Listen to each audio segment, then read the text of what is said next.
Shalom jemaat sekalian dikasihi Tuhan. Tuhan.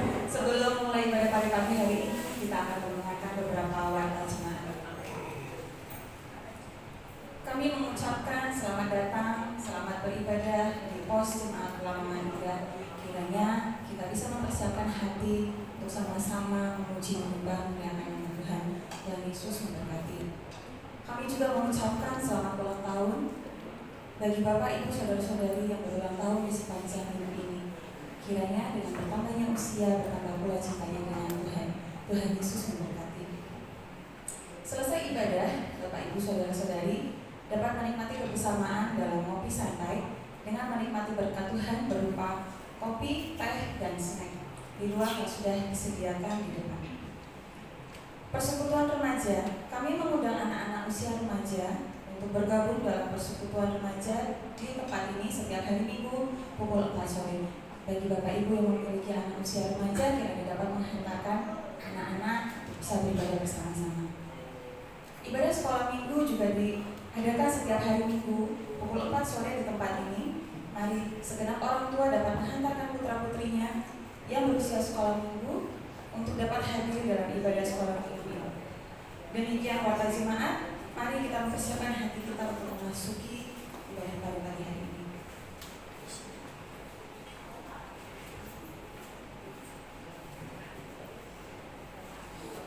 Bersyukur atas pimpinan Tuhan yang kita rasakan di sepanjang minggu ini.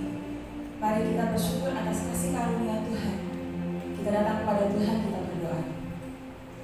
Bapa di surga, kami datang kepada pada pagi hari ini dengan hati bersyukur. Terima kasih atas kasih setiamu yang selalu baru setiap pagi. Dan terima kasih atas kesempatan yang kau berikan kepada kami untuk berkumpul beribadah memuliakan nama-Mu. Tuhan, saat ini kami menyerahkan seluruh rangkaian ibadah pada pagi hari ini ke dalam tangan-Mu. Kuduskanlah hati dan pikiran setiap kami, agar hati kami hanya tertuju kepada-Mu. Berkatilah seluruh jemaat yang hadir pada pagi hari ini, ya Bapa, biar melalui ibadah ini kami semakin mengenal Engkau, mengasihi Engkau, dan hidup sesuai kehendak-Mu. Terima kasih Bapa. Ini doa syukur kami. Hanya di dalam nama Yesus Kristus kami sudah berdoa dan bersyukur. Amin. Jemaat undang kita berdiri.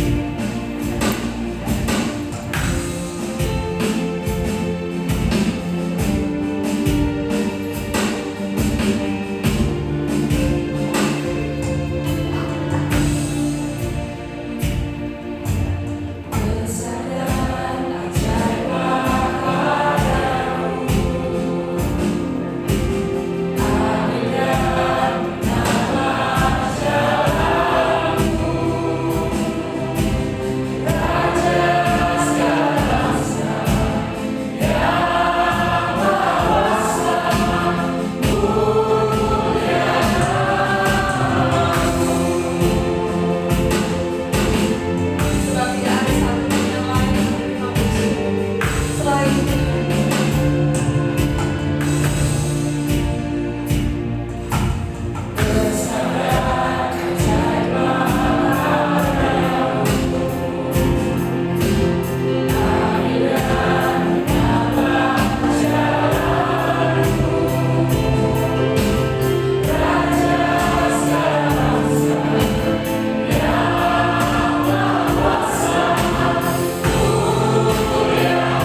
Mulai ibadah ini dengan sebuah pengakuan bahwa pertolongan kita adalah di dalam nama Tuhan yang menjadikan langit dan bumi.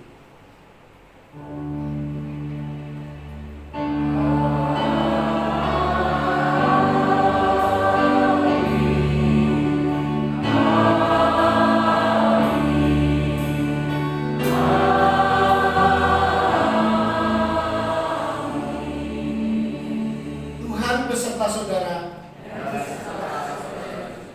Jemaat persilakan untuk duduk kembali. Nats pembuka pada pagi hari ini terambil dari Mazmur 27 ayat 10. Sekalipun ayahku dan ibuku meninggalkan aku, namun Tuhan menyambutku.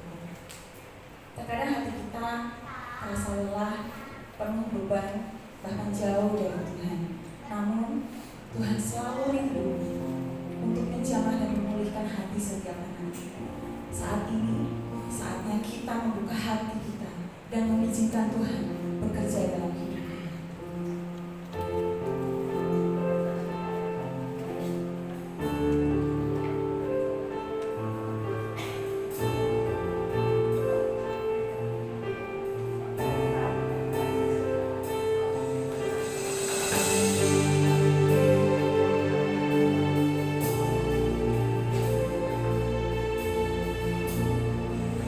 Betapa aku mencintai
dosa dan pelanggaran kita berdoa.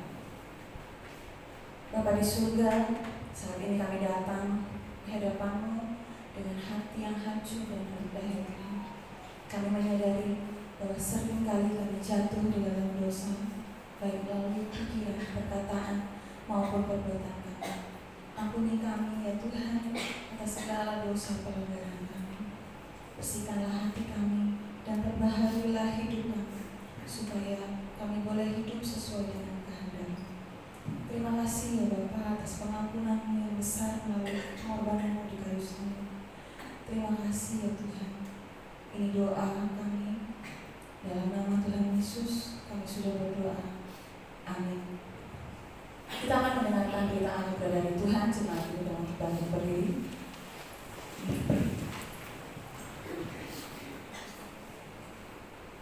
Berita anugerah pada pagi hari ini tertulis dalam Mazmur 130 ayat 3-4. Jika Engkau ya Tuhan mengingat-ingat kesalahan-kesalahan, Tuhan, siapakah yang dapat tahan?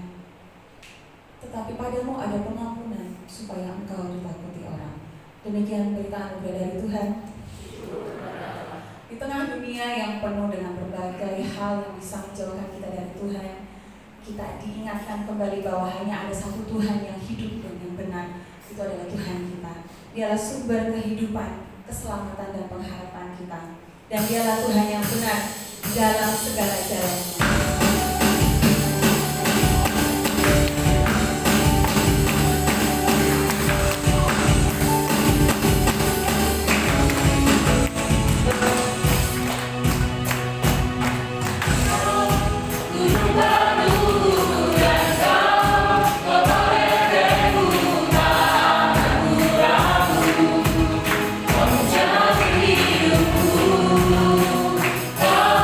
Keselamatan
keberhasilan, dari harta, bahkan dari kedudukan yang kita miliki. Namun bagi Tuhan, nilai hidup kita itu sangat berharga, karena Dia sendiri yang sudah menebus kita. Saya mau mengajak kita semua untuk pegang tangan di dada sini, tanya sama Tuhan, Tuhan, apa arti dan nilai hidupku di mata-Mu, sehingga Engkau sudah menebus aku. Begitu besar kasih Tuhan bagi kita. Dia sudah sanggup menanggung semua dosa kita di kayu salib.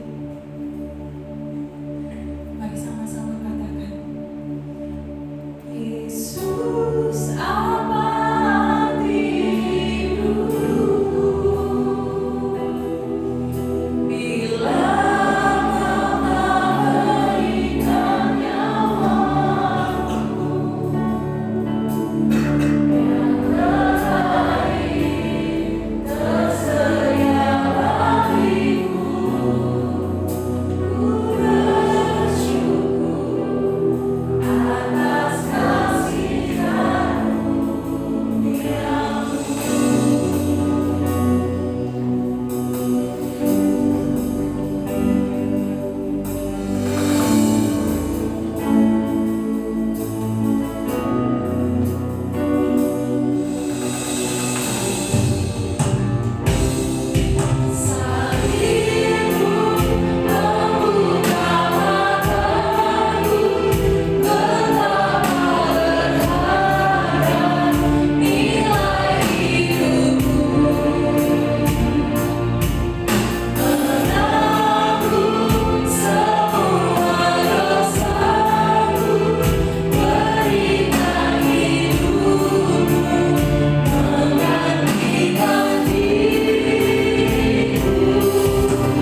Kami bersyukur ya Tuhan atas kasih karunia-Mu yang melimpahkan bagi kami. Kami menjadi begitu berharga di mata Tuhan karena pengorbanan Kristus di kayu salib. Terima kasih. Kami sekarang boleh menjadi anak-anak Tuhan yang terkasih. Bukan karena perbuatan kami, tetapi karena perbuatan Kristus di kayu salib yang menebus kami, menjadikan kami berharga. Terima kasih. Kami sambut firman-Mu yang hari ini hendak kami baca, kami renungkan. Dan Roh Kudus menolong kami bisa mengerti, memahami, dan mempraktekkan, melakukannya dalam kehidupan kami. Kami sambut dengan penuh rasa syukur firman Tuhan, pembacaan dan permohonannya di dalam nama Tuhan Yesus. Amin. Silakan duduk. Kita akan membaca firman Tuhan. Perhatikan Injil Markus pasal 10 ayat 46 sampai dengan ayat 52 dengan tema kasihnya menebus yang diabaikan. Mari kita memperhatikan bacaan firman Tuhan ini. Yang pertama ayat yang ke-46. Sangat dikatakan demikian. Lalu tibalah Yesus dan murid-muridnya di Yeriko. Ketika mereka keluar dari Yeriko bersama orang banyak yang berbondong-bondong, ada seorang pengemis yang buta bernama Bartimeus, anak Timeus, duduk di pinggir jalan. Ayat 47. Ketika didengarnya bahwa itu adalah Yesus orang Nazaret, mulailah ia berseru, "Yesus anak Daud, kasihanilah aku." Banyak orang menegurnya supaya ia diam. Namun semakin keras ia berseru, "Anak Daud, kasihanilah aku." 49. Lalu Yesus berhenti dan berkata, "Panggillah dia." Mereka memanggil orang buta itu dan berkata kepadanya, "Teguhkanlah hatimu, berdirilah. Ia memanggil engkau." Orang buta itu menanggalkan jubahnya, lalu segera berdiri dan pergi kepada Yesus. Tanya Yesus kepadanya, "Apa yang kau kehendaki ku perbuat bagimu?" Jawab orang buta itu, "Rabuni, aku ingin dapat melihat." Lalu kata Yesus kepadanya, "Pergilah, imanmu telah menyelamatkan engkau." Seketika itu juga ia dapat melihat lagi. Lalu ia mengikuti Yesus dalam perjalanannya. Sampai di sana pembacaan Alkitab firman Tuhan. Berbahagialah kita semua orang-orang yang mendengar firman Allah dan yang memeliharanya. Hosiana.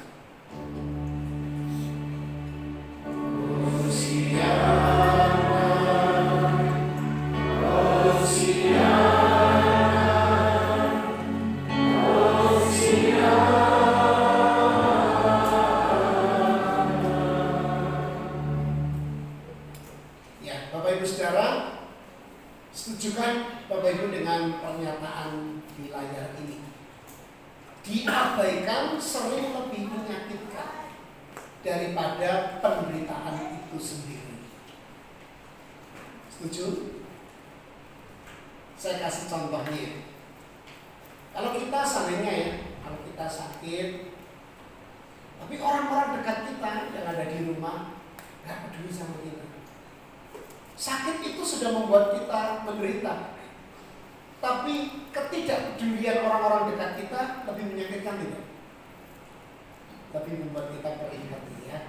Sakit itu sendiri sudah membuat kita menderita.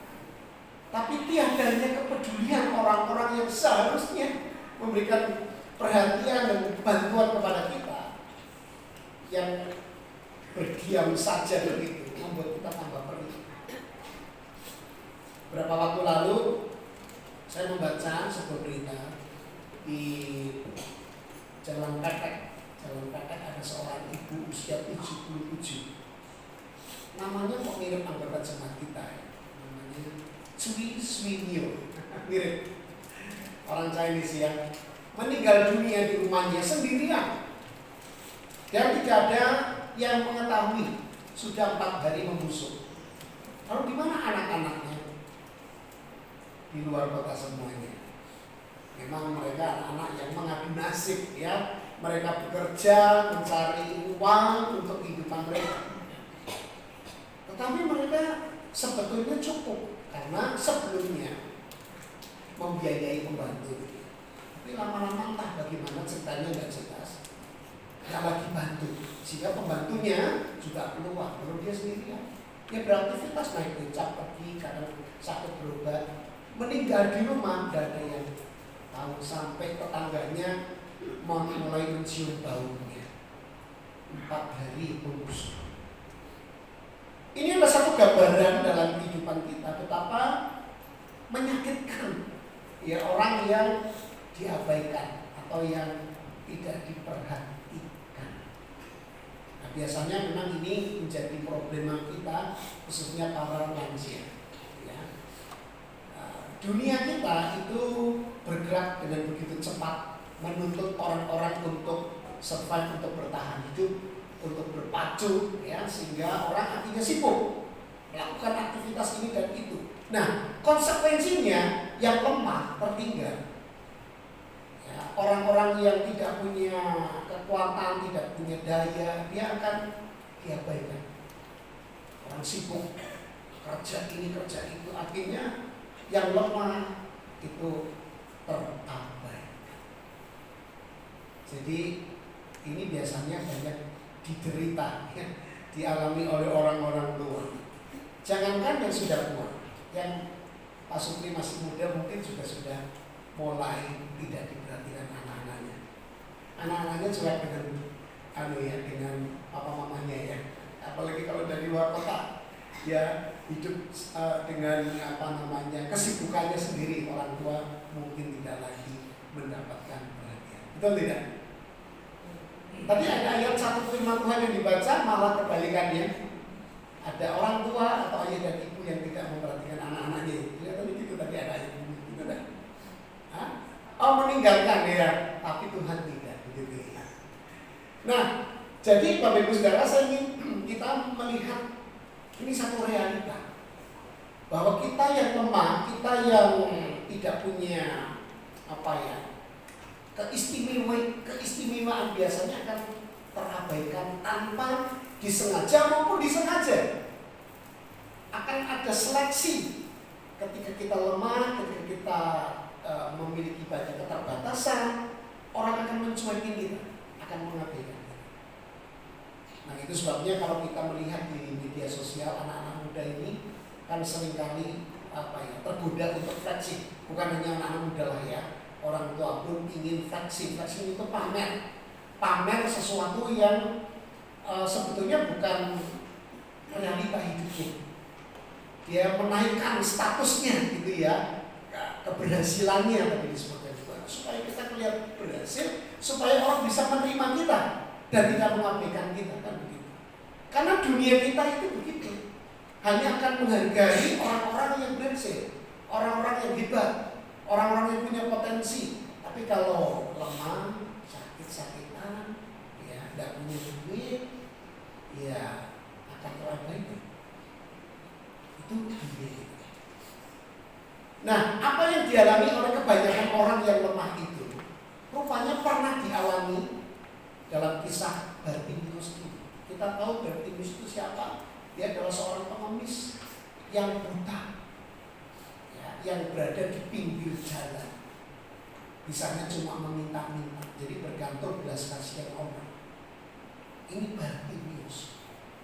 Dia adalah gambaran orang yang diabaikan karena tidak punya sesuatu yang dibanggakan, tidak punya status, tidak punya pengaruh, bukan orang kaya, bukan orang yang berhasil.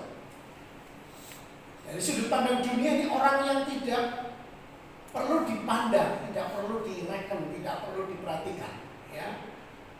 Cuek aja, nggak penting, nggak ada lu yang nggak apa-apa, kira-kira begitu. Bartimeus, seorang yang diabaikan, seorang yang tidak memiliki apa-apa untuk dibanggakan. Orang lalu lalang lewat itu ya cuek aja. Mungkin hanya sesekali sekali saja orang kasih duit, ya dan itu receh.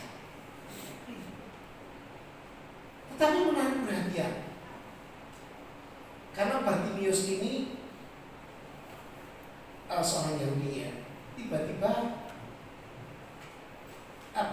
memanggil nama Yesus yang lewat.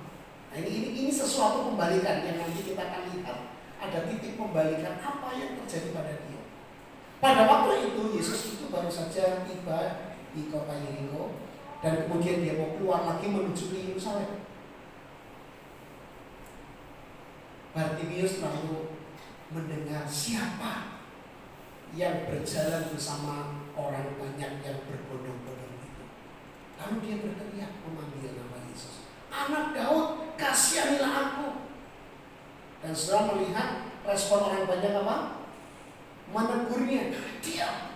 Sekali lagi ini gambaran daripada orang-orang kebanyakan yang tidak menghargai yang terpinggirkan. Betul? Diam. Karena dianggap mengganggu, dianggap kamu itu tidak punya keistimewaan. Gak ada pengaitnya dengan Yesus orang yang terkenal itu, kira-kira begitu. Diam. Tapi walaupun ditegur suruh diam, Bartimius malah semakin keras berseru memanggil nama Yesus.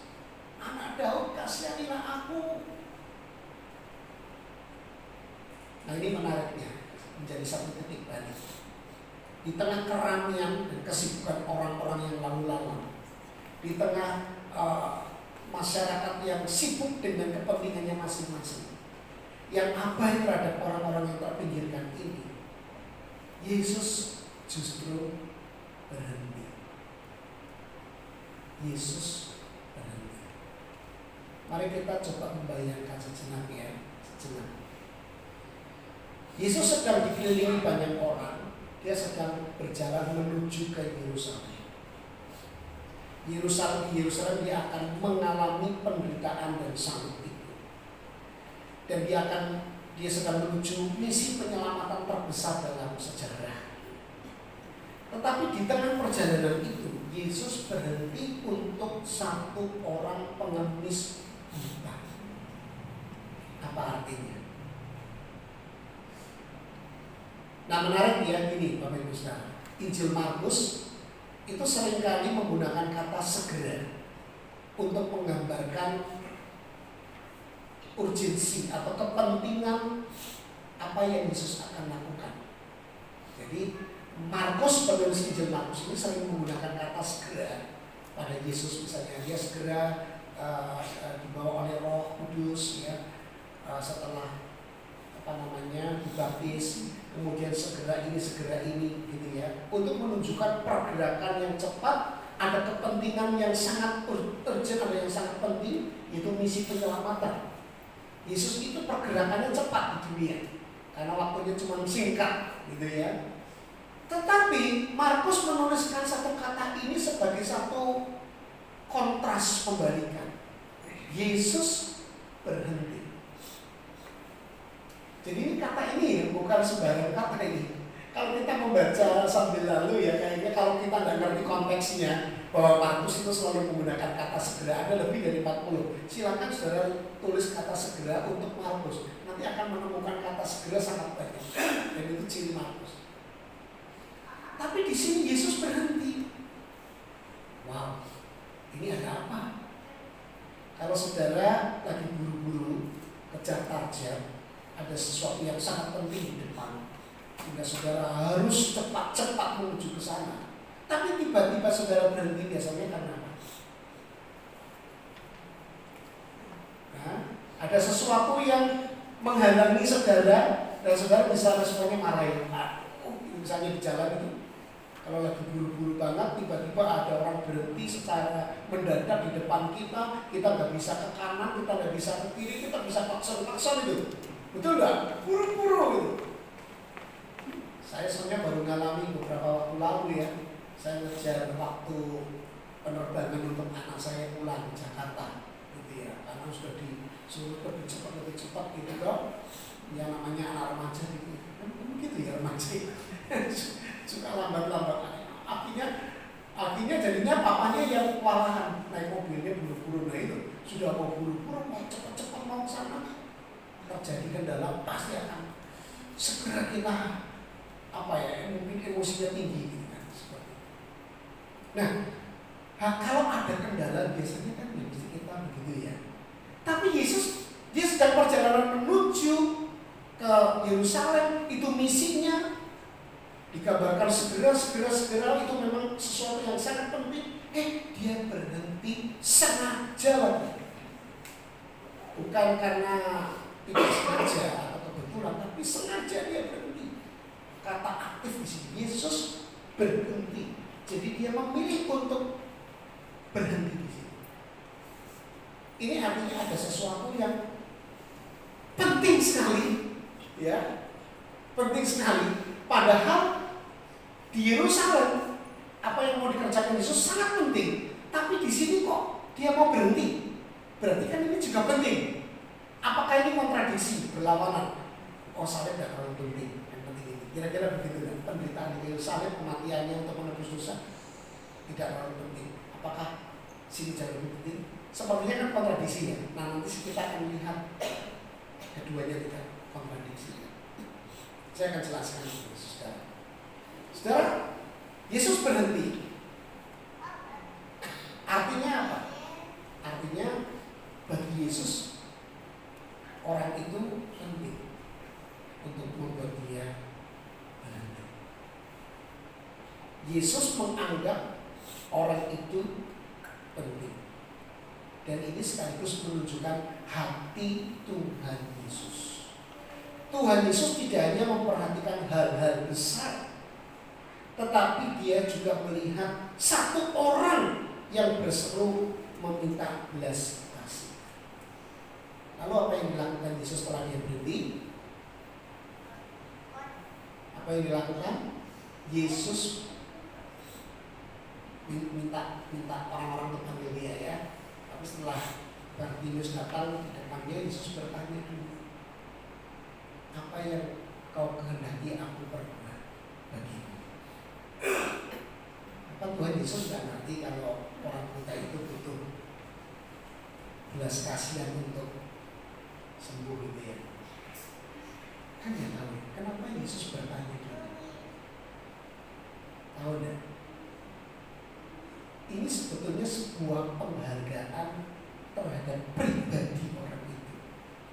Bertanya itu ternyata adalah satu tanda seseorang itu peduli. Bukan orang Bartimeus itu udah terus disembuhin, tapi ada dialog. Dan yang memulai pertanyaan adalah Yesus. Kalau saudara lihat ya di Alkitab itu juga menarik, ini ada sisi lain. Yesus banyak bertanya daripada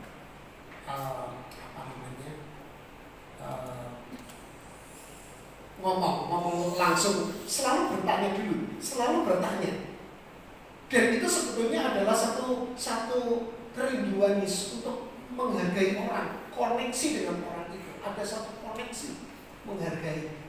Di sini salah satunya dia bertanya, apa yang kamu kehendaki aku perbuat bagimu? Sebetulnya ini pertanyaan yang sama yang Tuhan Yesus pernah ajukan kepada dua murid Yakobus dan Yohanes. Apa yang kamu kehendaki aku perbuat bagimu? Tapi mereka mintanya duduk di sebelah kanan dan kiri gitu kan. Ya, ini kalimat yang sama sebetulnya. Nah, dia bertanya begitu, padahal dia sudah tahu tujuannya apa. Jelas sekali bahwa Yesus ingin memanusiakan manusia gitu bahasanya. Ingin menghargai pribadi itu. Seorang buta yang diabaikan oleh orang banyak, tapi oleh Yesus dihargai. Bahkan Markus menyebut namanya terang-terangan Bartimeus. Memang artinya anak Timeus, Bar itu anak Timeus. Tapi menariknya Yesus itu jarang Injil ya jarang menyebutkan orang-orang yang ditolong Yesus dan disebutkan Yesus itu disebutkan namanya dengan jelas. Misalnya perempuan itu, orang itu, gitu ya. Orang buta lainnya itu disebutkan. Tapi pada kasus ini nama orang itu disebutkan Bartimeus. Artinya mata Tuhan orang ini sangat berharga, sangat penting, sangat istimewa. Seorang yang diabaikan oleh orang banyak itu, tapi di mata Tuhan sangat penting. Bagi Yesus, Bartimeus adalah seseorang yang layak diperhatikan. Dan tidak hanya diperhatikan, tapi kemudian ditolongnya. Setelah Bartimeus ngomong, aku ingin sembuh, aku ingin melihat. Lalu Yesus berkata, pergilah, imanmu telah menyelamatkan, dan dia sembuh. Lebih menarik lagi adalah ini, Bapak Ibu Saudara. Bartimeus ini kan tadinya di pinggir jalan, minta-minta. Setelah dia sembuh, dia berjalan bersama dengan Yesus. Ayat 52. Kita perhatikan ceritanya ya. Dia berada di pinggir jalan, berteriak-teriak. Ya. Kemudian Yesus berhenti. Ada kepedulian yang besar. Kemudian Bartimeus berjalan bersama dengan Yesus, mengikuti Yesus dalam perjalanan. Apa artinya? Gini saudara. Tuhan Yesus itu tidak hanya memulihkan matanya, tapi Tuhan Yesus sebetulnya memulihkan hidup. Bartimeus yang duduk di jalan, sekarang dia berjalan di pinggir jalan, dan sekarang berjalan bersama dengan Tuhan Yesus. Dan ini juga menegaskan kembali, Tuhan Yesus tidak hanya peduli pada penderitaan fisiknya, tapi Tuhan Yesus membawa hidupnya di dalam hubungannya dengan Yesus sendiri. Dan itu namanya Injil. Jadi begini, saya mau katakan, kalau kita mau menolong orang atau peduli dan kan itu menolong orang, sebetulnya kepedulian kita tidak boleh berhenti hanya pada fisik. Sebagai orang Kristen, kita harus lebih daripada orang-orang dunia yang baik. Kita harus menolong orang itu untuk mengalami apa? Hidup yang terarah kepada Kristus. Jadi kalau kita berbuat baik saja, mempedulikan orang-orang yang terabaikan, tidak cukup hanya secara finansial misalnya, sapaan, bukan, tidak, tapi harus sampai kepada apa yang seperti Yesus kerjakan, membuat orang itu dalam kesadarannya mengikut Yesus. Makanya kita akan melihat di sini, misi Tuhan Yesus di kayu salib untuk menebus dosa tidak bertentangan dengan keputusannya berhenti menolong orang itu, karena orang itu bukan sekedar disembuhkan dari penyakit fisiknya, tapi penyakit rohaninya diselamatkan. Makanya kalimatnya, imanmu telah menyelamatkan engkau. Bukan hanya menyembuhkan, tetapi menyelamatkan. Memang kata yang sama ini bisa artinya sembuh dan selamat, dua-duanya itu benar. Tapi di dalam pemahaman orang Yahudi, sakit itu biasanya adalah karena dosa. Jadi Bartimeus itu buta itu seringkali dipahami oleh orang banyak sebagai kutukan, sebagai dosa dari orang itu, atau bahkan dosa dari orang tuanya. Seringkali walaupun ini paham yang salah yang pernah dikoreksi oleh Tuhan Yesus di cerita yang lain, tetapi dalam konteks ini sekaligus mau menegaskan, Yesus itu bukan hanya memulihkan fisiknya, tapi rohaninya. Jadi dengan kata lain, kasih Kristus itu bukan hanya menolong kita dalam keseharian hidup kita, dalam persoalan hidup kita, tapi dia menebus kita, membuat kita punya relasi kembali dengan Tuhan. Kita bisa berjalan bersama dengan Tuhan melalui apa yang dikerjakan oleh Yesus di kayu salib. Ada banyak hal yang menarik nih dari kisah ini. Lainnya lagi begini, Bapak Ibu Saudara. Ini adalah mujizat terakhir di dalam Markus sebelum Yesus disalibkan. Coba cek, tadi saya coba ngecek lagi ya, memastikan lagi ngecek. Betul loh, ini mujizat terakhir. Setelah ini nggak ada mujizat sampai Yesus mati di kayu salib. Dan ini artinya apa? Ini semacam penggambaran untuk mengarahkan orang kepada apa yang akan Yesus kerjakan di kayu salib. Di kayu salib itu Yesus akan menjadi orang yang terabaikan, akan menjadi orang yang diabaikan secara sengaja, yang bahkan dihina, ditolak, mati. Demi apa? Ada hidup.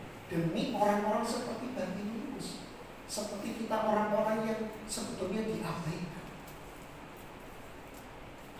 Kita tidak akan ditolak oleh Allah karena Kristus yang ditolak oleh dunia. Ya, dia di kayu salib ditolak supaya kita tidak ditolak untuk selamanya oleh Tuhan. Jadi ini adalah satu penghiburan yang begitu amat sangat menghibur itu. Waktu saya membaca bagian ini, saya tergoda untuk memperhatikan iman daripada Bartimeus. Sampai-sampai dia memanggil Yesus anak Daud, itu bisa digali. Oh, kenapa? Oh, dia menyebut anak Daud, wah luar biasa. Yesus juga menyebut dia punya iman. Tapi kisah ini tidak bicara tentang iman Bartimeus. Sekali lagi ya, ini bukan bicara tentang iman orang itu atau potensi orang itu untuk bisa selamat mendapatkan hidup yang kekal. Tapi ini bicara tentang anugerah Allah di dalam Yesus. Karena Yesus mau berhenti untuk orang itu. Kalau Yesus tidak berhenti, dia tidak akan mengalami pemulihan. Saya ingin saudara mengingat kata ini. Jadi saudara mungkin nanti lupa dengan semua penjelasan, nggak apa-apa. Tapi saudara ingat kata ini yang saya tulis di awal. Yesus berhenti. Ini penting. Artinya dia sangat peduli dengan kondisi kita. Orang-orang yang tidak layak menerima kepedulian perhatian Allah, tapi dia mau berhenti untuk kita. Dan Yesus tidak berhenti di situ, dia masih perjalanan menuju ke salib. Dan semuanya itu untuk mengerjakan keselamatan bagi kita. Nah sekarang saya mendapati dua pelajaran penting ini. Yang pertama, jika hari ini Bapak Ibu dan saya merasa kecil, lemah, dan tidak diperhatikan, mungkin para lansia yang lemah, mungkin anak-anak kurang perhatian, cucu-cucu kurang perhatian. Ini penghiburannya. Yesus tidak melewati kita. Dia berhenti tepat di hadapan kita. Dia mendengar seruan kita. Dia melihat hidup kita. Dia peduli kepada kita. Jadi saya ingin gini. Ini berlaku untuk saya ya. Bapak saya sebagai orang tua, bapak bagi anak, istri saya sebagai mama bagi anak. Kami sepakat ini. Jangan memaksa anak untuk memperhatikan kita. Karena seringkali kita itu merasa gelo ya, perasaannya itu di WhatsApp gitu ya, kok udah balas ya gitu ya, kok lama gitu ya, di telepon kok udah diangkat, ternyata dia lagi di jalan. Tapi perasaan negatif, overthinking itu besar. Wah ini salah ini, saya dan istri ini salah ini. Cara berrelasi dengan anak itu saya salah. Saya terlalu overprotective. Mama hati-hati, dan anak sudah gede, dia bilang, mama, aku umurnya sudah 23 tahun, udah lagi anak kecil. Iya betul juga ya. Terlalu overprotective, sehingga akhirnya kita itu malah menyinggung dia ketika, Bin, kamu di mana? Kamu lagi apa gitu ya? Akhirnya tersinggung dulu. Dia ngomong sama mama itu terlalu protektif. Dia sampai memastikan saya nggak akan berbuat yang aneh-aneh. Karena saya kan khawatir ya, misalnya terlibat narkoba lah, nge-vape lah, misalnya apa hubungannya tidak baik, terlalu sama perempuan misalnya gitu ya. Itu pikiran kami itu begitu, ada kekhawatiran. Akhirnya kami selalu protes.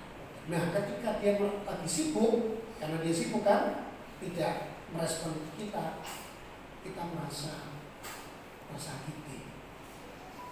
Nah ini salah ini. Saya dan istri sudah sepakat tadi malam, tadi malam dia boleh itu. Tadi malam bukunya ditelepon, dia jawab gitu. Dia jawab, aku lagi di jalan Pak gitu. Tadi nggak bisa ngangkat. Pikiran kita sendiri yang orang tua yang salah. Jadi ini penghiburan ya orang tua. Anak itu milik Tuhan. Dia sudah punya jalan hidupnya sendiri. Yang penting dia udah percaya Tuhan. Kalau dia tidak perhatian sama kita jangan overthinking. Mungkin dia sibuk, kan dia harus melakukan ini dan itu.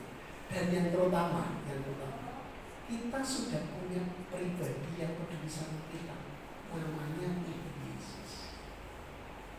Jadi kalau mungkin sengaja ya anak atau cucu mengabaikan kita, hubungan kita sama Tuhan aja. Nah, suatu kali saya mengunjungi satu keluarga ya, jemaat. Suami istri dia punya 2 anak. 2 anak ini di luar negeri semua. Sudah menikah, tapi karena ekonomi mengatakan tidak mau punya anak. Jadi dia tidak punya cucu. Punya 2 anak menikah di luar negeri, sibuk kerja, tapi tidak mau punya anak. Bersama-sama suami istri itu menetapkan tidak mau punya anak karena uangnya tidak cukup. Jadi jangan bayangkan berada di luar negeri itu makmur ya, nggak selalu susah. Lalu apa yang jadi penghiburan papa mamanya ini? Tuhan. Waktu kami kunjungi, ya Tuhan saja penghiburannya. Bahkan belum lama ini suaminya meninggal sakit, anaknya dua-duanya tidak ada yang datang. Sedih ya. Tapi bagi saya ini kayak semacam kaca gitu untuk saya. Hidupmu itu sama Tuhan saja sudah. Tuhan itu yang utama. Yang penting percaya Yesus.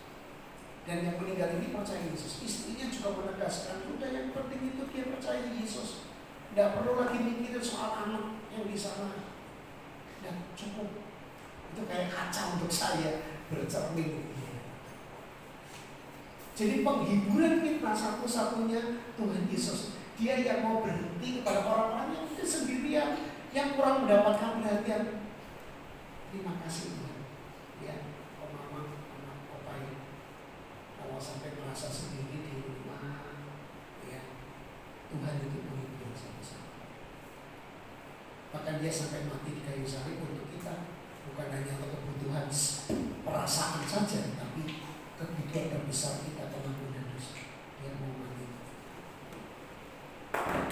Tapi apakah lalu yang lain bebas dari tanggung jawab? Nah, sekarang di sini Tuhan memberikan satu nasihat teladan. Apa? Yuk kita belajar berhenti untuk satu orang saja. Mungkin itu orang tuamu sendiri, nah. Ya. Mungkin itu adalah papa mamamu, mungkin itu adalah kakek nenekmu, oma opamu. Ya. Berhenti, beri perhatian pada mereka. Jangan cuek, karena Tuhan sudah peduli sama kita. Ya, nah, nanti saya memberikan PR, nanti laporannya ke Pak Esok selama 1 minggu ke depan. Coba pilih satu orang saja yang selama ini tidak diperhatikan, saudara abai pada orang itu. Katakan kepada dia, halo, selamat pagi, apa yang bisa saya bantu? Coba ya, saya gitu kan, berani gitu. Ma, apa yang bisa saya bantu, Ma? Gitu ya, nanti pulang ke rumah ya. Pak, apa yang saya bisa bantu? Kaget gitu. Apa-apa pasti akan kaget. Itu bentuk perhatiannya luar biasa. Ya, saya bisa bantu apa-apa. tolong cuci mobil ya. Nah, lakukan. Nanti papa mamamu itu, waduh senang sekali. Anakku ya. Jadi mari kita peduli. Tahun ini gereja kita kan lagi mencoba membangun budaya relasi, membangun relasi. Ingat ya, Pak Aisyah mungkin sudah sering menyampaikan. Berhenti sejenak untuk satu orang aja. Satu orang berhenti. Lakukan perhatian. Seperti tadi saya lihatin ya, waktu datang itu salam-salaman. Saya pikir budaya ini kok baik juga kalau dipraktekkan di pusat ya. Kan sejak pandemi itu kan begini ya. Ya mungkin nggak tahu lah nanti ya. Mungkin masih ada orang yang takut salaman, saya nggak tahu ya. Tapi salaman itu juga bagus ya. Betul nggak sih? Salaman itu. Apalagi dengan menatap matanya, bertanya apa kabar. Bagus. Nah, ini yang harus kita lakukan. Tapi saudara jangan berhenti pada cuma berbuat baik. Ini tugas kita seterusnya, menolong orang-orang itu sedikit atau selangkah lebih dekat kepada Kristus. Karena itu yang dilakukan oleh Yesus bukan hanya menyembuhkan sakit, tapi mengubahkan hidup. Berbuat baik saja itu belum sungguh-sungguh Kristiani. Saya kasih contoh, agak panjang sedikit. Saya kagum dengan seorang humanis, seorang yang mengaku beragama di TikTok ya, saudara mesti lihat. Orang yang mengaku beragama, mengikuti satu agama tertentu, percaya Tuhan, tapi dia mengatakan dengan terang-terangan dia tidak apa-apa itu berdoa, apa-apa itu terkait langsung dengan Tuhan. Kamu punya tanggung jawab sendiri dengan hidupmu. Terus dia sangat tidak suka dengan orang-orang beragama yang sangat fanatik gitu ya. Dia paling tidak suka. Dan rupanya dia punya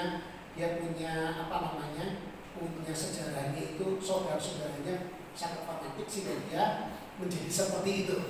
Dan saya sempat ketemu saudaranya ya, yang adalah orang Kristen baik. Dia juga menceritakan memang ada keluarga-keluarga lain yang begitu sehingga dia marah lalu menjadi orang yang baik tapi anti dengan kekristenan, lebih anti dengan kekristenan ya. Saya tidak sebutkan namanya ya, dan ini tidak direkam, berbahaya kan.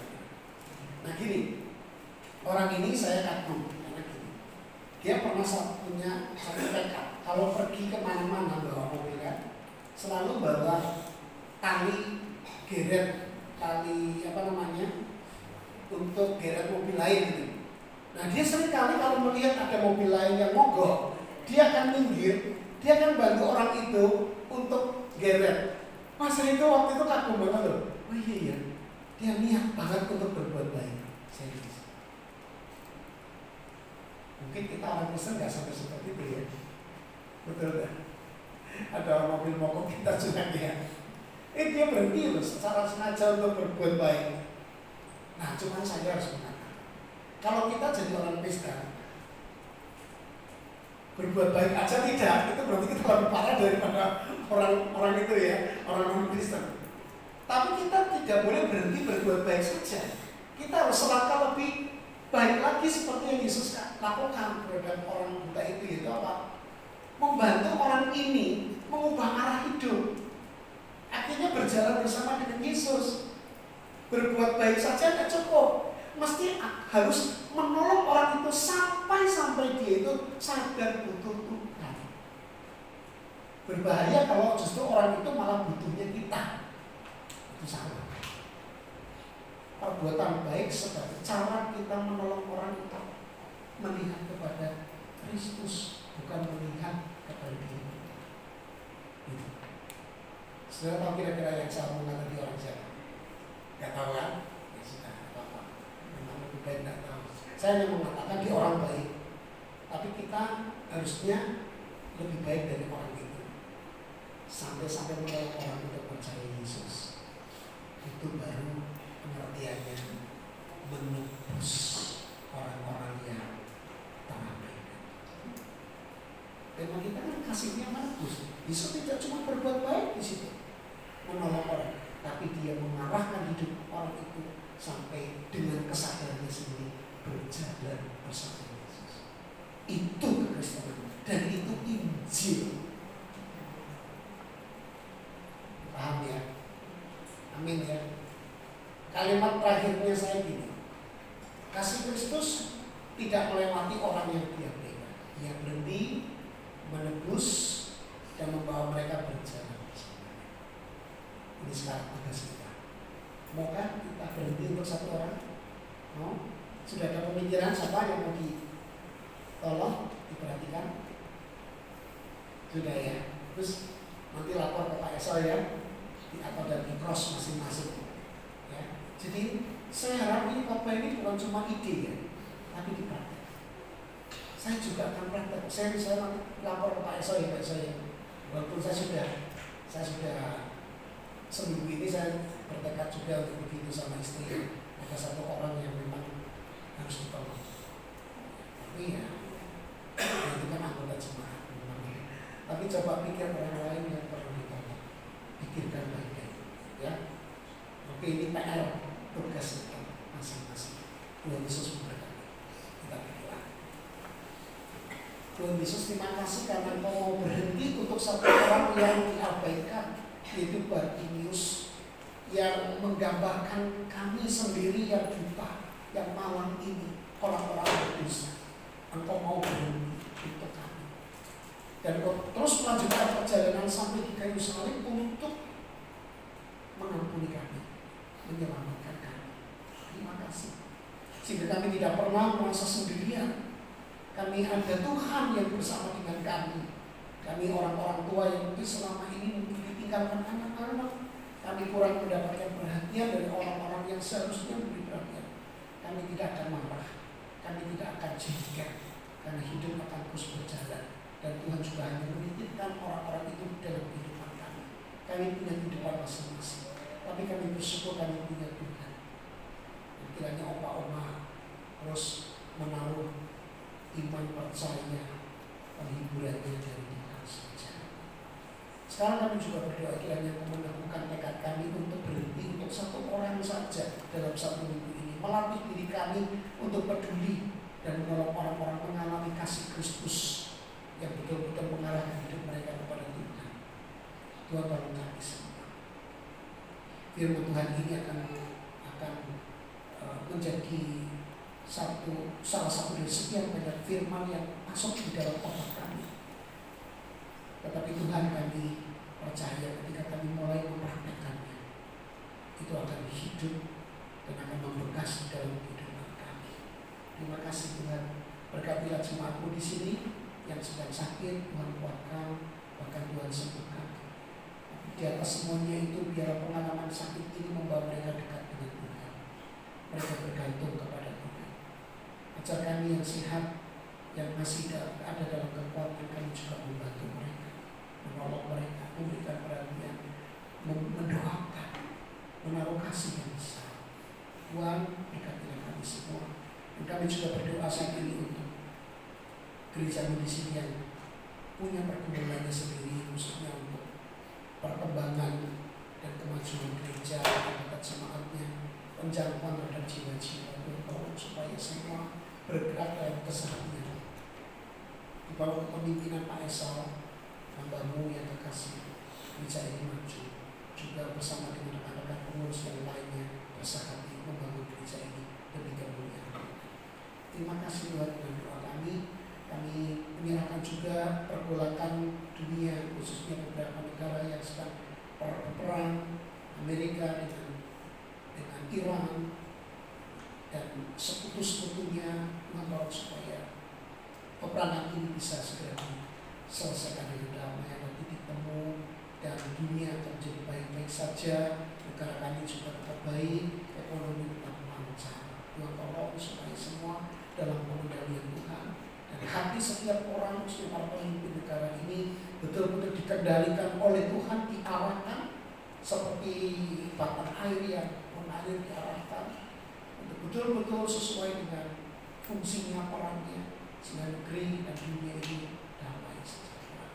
Tuhan, dengan doa kami mohon berkat Tuhan untuk setiap kami dan juga doa-doa yang kami naikkan. Dalam nama Tuhan Yesus kami berdoa, kami mengucap syukur.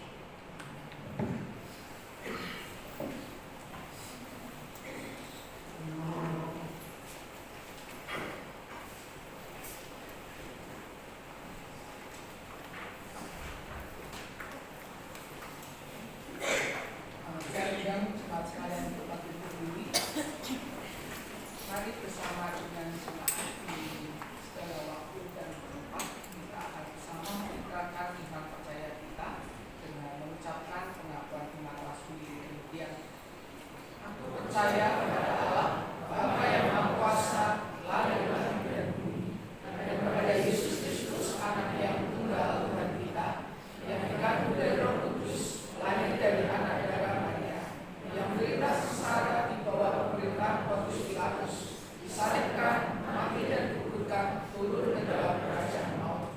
Pada hari yang ketiga, bangkit pula dari antara orang mati, naik ke surga, duduk sebelah kanan Allah, Bapa yang Maha Kuasa, dan dari sana Ia akan datang untuk menghakimi orang yang hidup dan yang mati.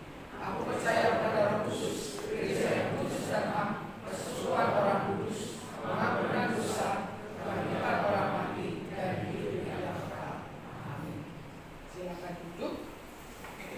Pada kesempatan ini kita juga diberikan kesempatan untuk memberikan persembahan kita kepada Tuhan. Persembahan nanti dapat dimasukkan di dalam kotak persembahan setelah ibadah ini selesai. Sebagai nas persembahan terambil dari Mazmur pasal 96 ayat yang ke-8. Berilah kepada Tuhan kemuliaan namanya, bawalah persembahan dan masuklah ke dalam airnya.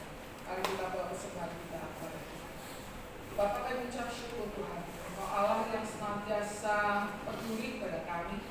Kasih setiamu, berkat-Mu tak pernah berkesudahan di dalam hidup kami. Kalau kami boleh membawa persembahan kami kepada pagi hari ini, bukan karena kami hebat, bukan karena Engkau membutuhkan, tapi sebagai pengakuan kami bahwa sesungguhnya segala sesuatu yang kami miliki adalah berasal dari Engkau, dan sebagai ucapan syukur kami atas apa yang sudah Tuhan kerjakan di dalam hidup kami. Kami menyerahkan persembahan ini ke dalam tangan Tuhan, berikan hikmat kepada majelis dalam mengelolanya supaya sungguh boleh dipakai untuk menjadi berkat bagi banyak orang yang masih ada di luar sana. Kami menyerahkan hidup kami sebagai satu persembahan yang hidup kepada-Mu Tuhan, kiranya Kau berkenan menerima hidup kami untuk boleh Tuhan pakai menjadi kemuliaan bagi nama-Mu, juga menjadi berkat bagi sekitar kami. Terpujilah nama-Mu Tuhan, di dalam Tuhan Yesus kami berdoa dan mengucap syukur. Amin.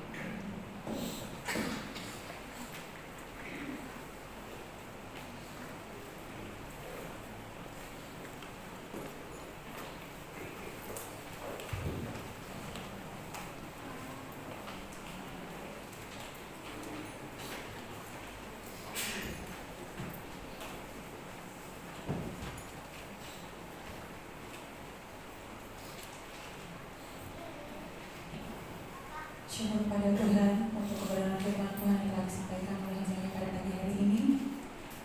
Biarlah melalui ibadah pada pagi hari ini kita diingatkan bahwa kasih Tuhan itu begitu besar. Bahkan Ia sanggup menjangkau setiap orang yang mungkin saat ini merasa diabaikan dan dianggap tidak penting. Kiranya firman Tuhan yang telah kita dengar hari ini bisa menguatkan kita dan menguatkan kita untuk percaya bahwa kita semua itu berharga di mata Tuhan. Kita akan mengakhiri ibadah kita pada pagi hari ini. Jemaat dipersilakan untuk bangkit berdiri. Mari kita nyatakan hanya Tuhan yang memiliki di surga dan Allah adalah sumber Tuhan kita.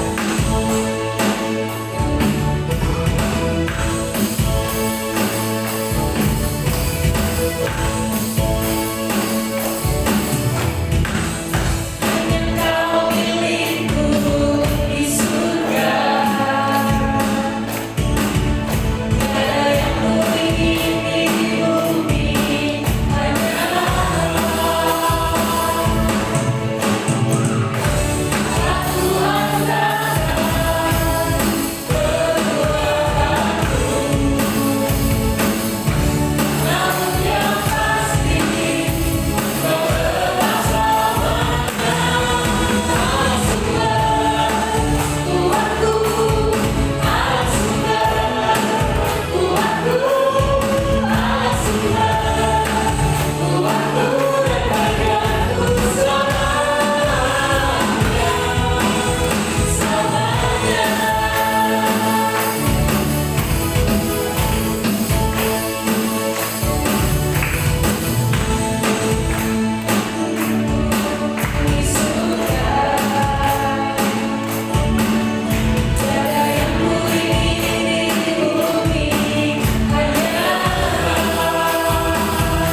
Tuhan memberkati engkau dan melindungi engkau.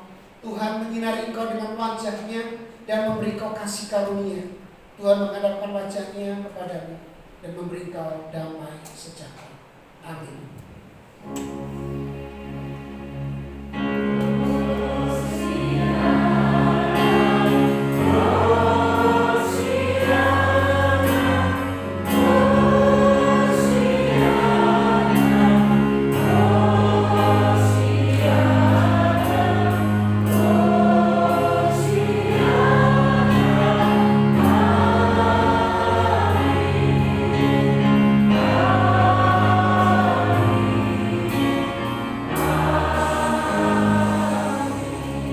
Ibadah selesai, saat mengambil saat ini.